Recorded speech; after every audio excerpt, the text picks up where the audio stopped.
This episode's friendship category is hometown friends. We'll explore reconnecting with an old hometown friend or maybe even making a new friend from your own definition of hometown. But for me, I can define a hometown friend as someone who shares a lot of history with you. You know, someone who grew up in a similar situation as you. Might not be specifically from your town, but someone who has that same nature that you grew up with. I think it's important to note that there are often friends you make from situations out of your control, being that it's a friend you might have gone to church with, maybe lived on the same street with, or attended school with. It could be a friend of the family or someone you know because of parent figures, but they're often somewhat controlled or created by someone outside of your relationships, which can make it a little bit difficult to navigate as an adult, whether you're reconnecting or just maintaining a friendship from your hometown. Interesting. Yeah, I think that hometown is very different for everybody, and it's important to realize that your definition of hometown may differ from ours. So as we discuss this, feel free to factor that into your own internal thoughts. But Macey, what's your overall opinion on this category? I'm not the biggest fan of the hometown friend, but that's because growing up, my childhood just did not facilitate an environment where a hometown friendship could be made and really thrive. I'm an only child and I come from a divorced home, so I spent every other weekend traveling between Houston and San Antonio to visit my dad on certain weekends, but live with my mom and my stepdad full-time during the week. It just made it really hard to have a set routine and a set schedule where hometown friendships could really be made. I was really close to my cousins growing up because, again, being an only child, that was really the only time I could have a kid in my life that I would for sure be guaranteed to see at least a few times a year. But even then, they came from divorced homes too, so seeing each other on holidays or birthdays was sometimes a hit or miss.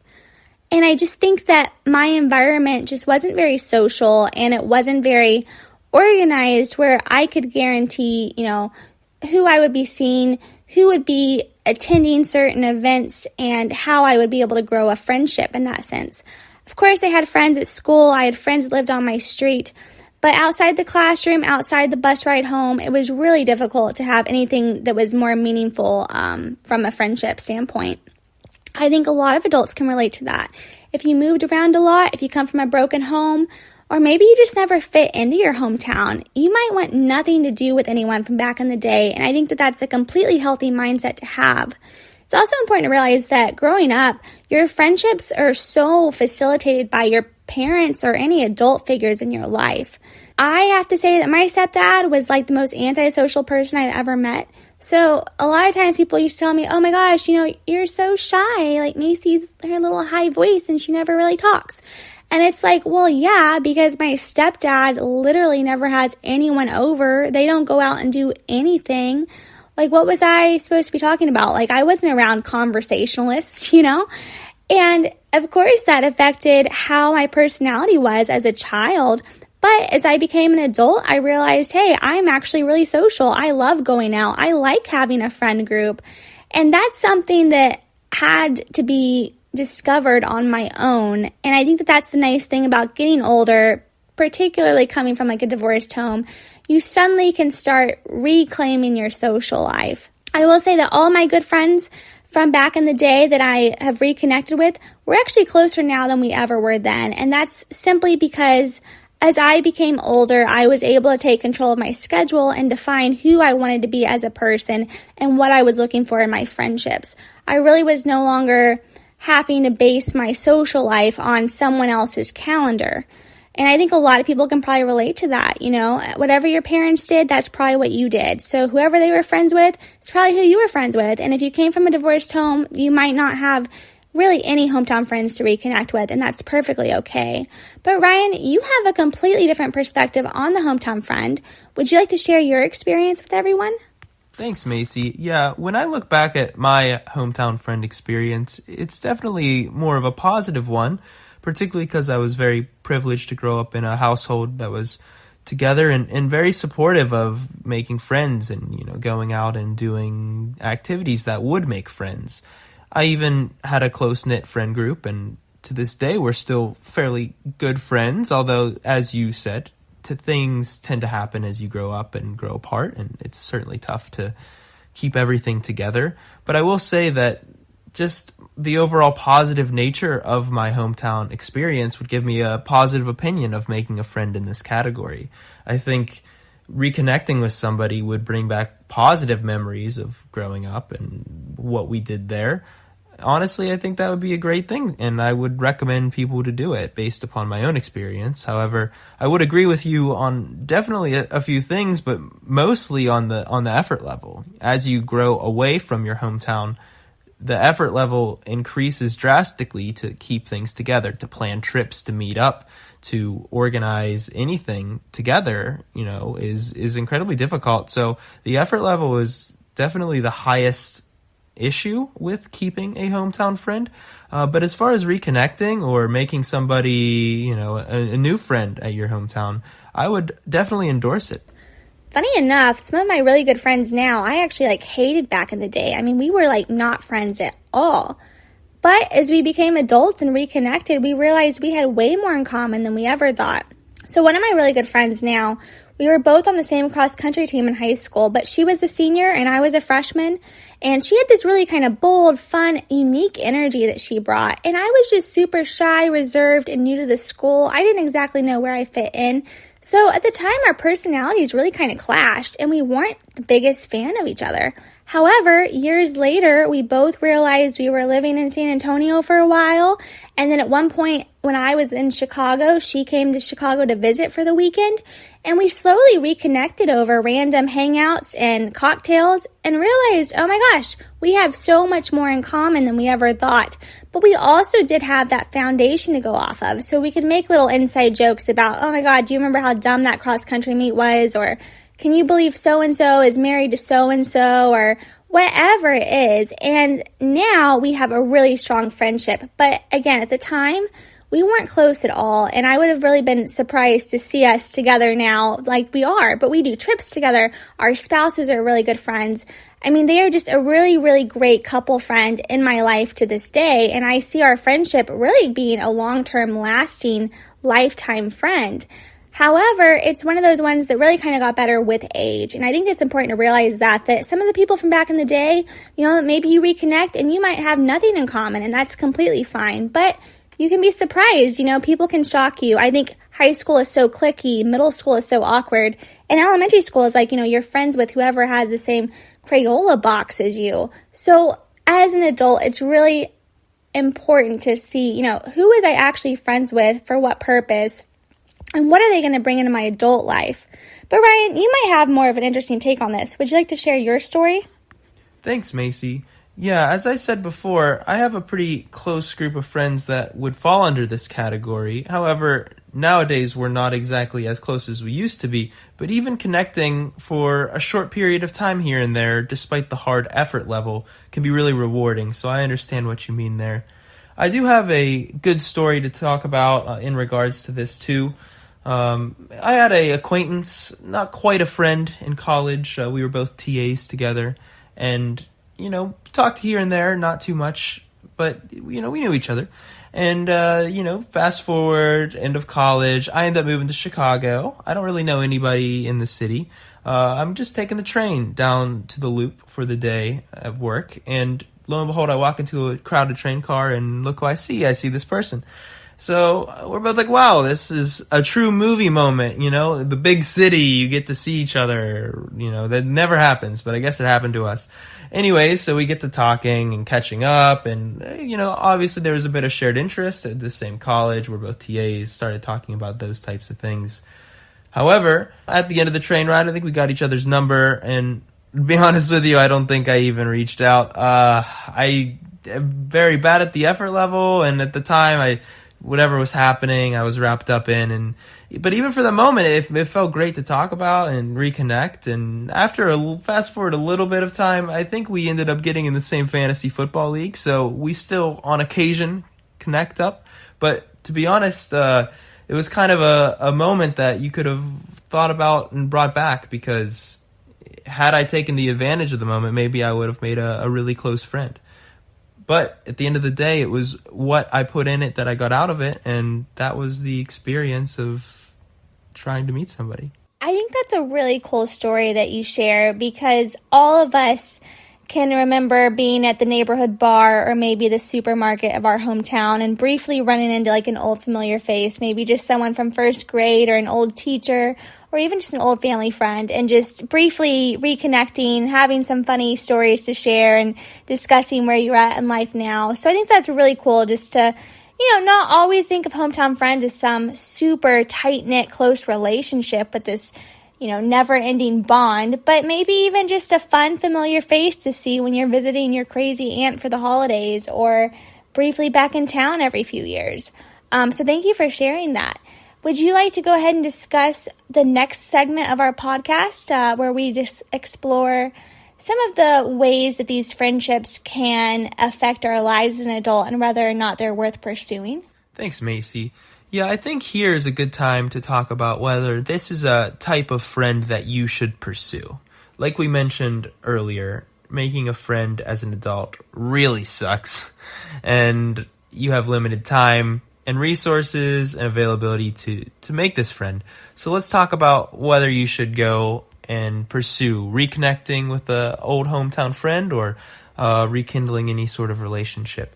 For me, as I mentioned, I have a positive experience looking back at my hometown, and I think that there's a lot of shared experience and shared interest when I think of reconnecting with hometown friends. So for me, it's almost like this category is a bit of a cheat code. You're starting 5 places ahead of any stranger that you would try to befriend. You have a good foundation for that friendship. So for me, I definitely think it's worth pursuing. This is somebody that could be a best friend candidate. Somebody that is really there for you. They have a long history there. However, at the same time, this is going to be something that does take work. You're going to have to find time to connect up. You're going to have to find time to do things together and constantly pursue that rekindling. Otherwise, you might end up like my story on the train, and it might be a missed opportunity. So for me, as someone who looks back positively on the experience, I would recommend reaching out if you are looking for somebody in that category of long-term, always around, lots of things to do, go on trips with type of relationship. If you're not looking for that, maybe you skip on to the next category. There are certainly a lot of different types of friendships that you can have as an adult. So if hometown friends aren't for you, no worries. We will make sure to find the perfect friend for you. But I will say, if you want to reconnect with a friend from back in the day, I totally recommend social media. It's quick, it's easy. There's really no strings attached. All you have to do is get a couple glasses of wine deep and just slide straight into their DMs. Say, hey, what's up? I love that fall picture of you and your family. Or, oh my gosh, what a cool career path you're on. And just kind of see where the conversation naturally flows. I mean, they might have no interest in reconnecting, in which case you just say, well, that was dumb, and block them and move on with your life. No big deal. But best case, you might really reconnect and find the conversation flows easy. Maybe you have way more in common now than you ever did back then. So social media is a really great tool. It's fun to use, and there's really no pressure. I totally recommend using Facebook or Instagram or even just someone's old email to reconnect in this day and age without having to worry about how to build a friendship in person or at your actual hometown, especially if you moved away. Ryan, do you have any advice on reconnecting with friends from back in the day? Thanks, Macy. I think you summarized most of what I would also recommend. The only thing I would add on is to look out for events that might combine people from your hometown, things like homecoming or different things in your town that you can travel back and really get involved hands-on. But let me actually fall back on something you said. I have a genuine question for you. How many times have you drunkenly responded to someone's Instagram story that you haven't talked to in years? The limit does not exist. So you're telling me that you just get drunk and message people's stories, and that's a way that you could pursue a friendship, right? Yeah, I mean, I'm sure that they think, what is this girl doing? Like, heart liking all my photos on it, my Instagram story. But no, I think social media makes it kind of easy to just quickly be in someone's life, whether it's just through, their photos, their holiday pictures, whatever they're commenting. It's fast, it's kind of silly. And as I said earlier, there's really like no strings attached. I mean, there's really nothing to lose. So what, I'm the weird person that like sometimes slides into the DMs, you know? At 4 a.m.? Yeah, I don't know. I mean, if that bothers you, I think that says a lot more about you as an adult, because we're all like on our own schedules and it's really hard to reconnect. And the thing is social media just makes it so easy. And maybe it's kind of a false friendship because, you know, how much do you really know these people? Maybe you think you know someone a lot better than you do, but you're just interacting over Facebook or something. But there's something to be said for that. People talk a lot of trash about social media, but it is a way to stay in someone's life and just make sure that they're doing good and here and there reconnect. Yeah, and if you're listening, don't judge people for it. Enjoy it. Now, I will say I have one more follow-up for you, Macey. How many times has someone reached out to you and you thought they were being nice, but it was actually a multi-level marketing scheme? Literally, like, every single day of my life.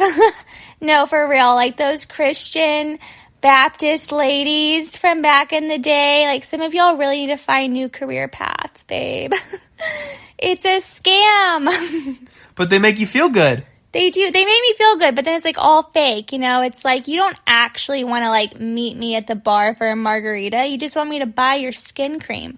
I look really good for almost 30. I don't need your skin cream. So really we need to keep that energy going, but make real friends out of it. Don't try to sell me something. Just be genuine and have a good relationship. Yeah. Well, I definitely think, you know, being genuine with someone from the past is so important because all of us immediately kind of red flag it, you know, like, why are you talking to me? We weren't friends back then. Or, oh, it's been like 10 years. Like, there must be a hidden purpose here. So authenticity is really important, I think, when you reconnect with someone from the past. And let, like, bygones be bygones and just, you know, enjoy the past for what it was. But if you're going to reconnect now, I really think you have to consider this person, like, as an adult with their own career, their own responsibilities, and it's silly to like have any other false motive or, you know, really anything. I mean, just take it for what it is, and if you become friends, great, and if you don't, then, I mean, so what? Move on. There's a lot of people out there. It's a big world, and your hometown is not just your hometown anymore, you know? It's changed as well, so. Yeah, be genuine. At the end of the day, you should want to make a friend that shares your interests. You shouldn't compromise on any of that. And even though we are talking about hometown friends, this is no longer high school. You don't have to adapt to a social club. You know, be yourself and enjoy making a friend that you think you will have forever. Hometown friends can be great, but they're also totally fine to just say, hey, I never want to talk to those people ever again. So no matter what side of the spectrum you're on, I think it's totally fine to say hometown friends are for me or they're not, and to move on and reconnect if you think it's a good idea, but also no hard feelings if you just think, hey, I moved on from that. So we have several other categories of friends we're going to discuss over the next few episodes of our podcast, and I'm sure you'll find a perfect friend. If you do reach out for a hometown friend, definitely let us know, because I would love to hear your stories. And if you send anything drunk and embarrassing, just block them and move on. You can always say someone hacked your account or something. All right. Well, we will see you guys on the next episode of our podcast. Can't wait to hear more about friendships as an adult.